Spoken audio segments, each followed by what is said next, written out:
Op die plaas lê stof en rye, stilte hang oor Mielieland. Ou trekkerspore deur die winte, gebede vas in neelte hand.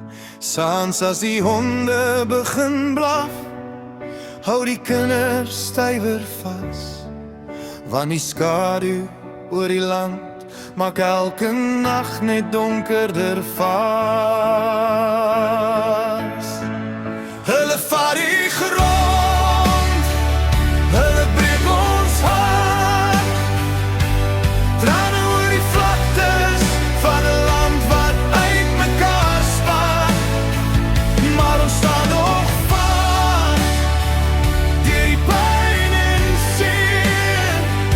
Ons bid vir vrede, nie vir nog geweld en meer.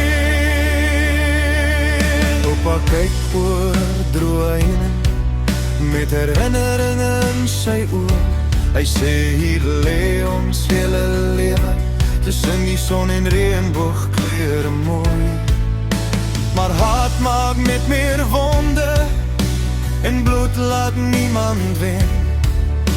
Ons soek net weer 'n môre, waar ons almal veilig kan wees.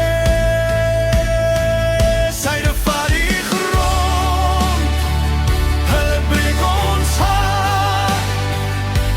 Trane oor die vlaktes van 'n land wat uitmekaar spat.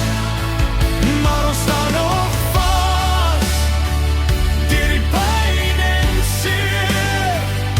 Ons bid vir vrede, nie vir nog geweld en meer.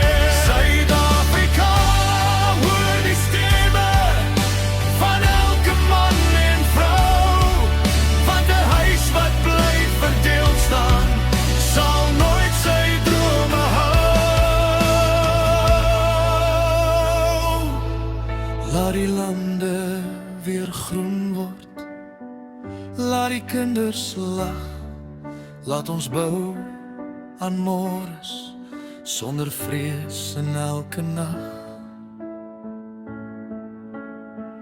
Ons sal hoop bly dra, al waai die storm swaar.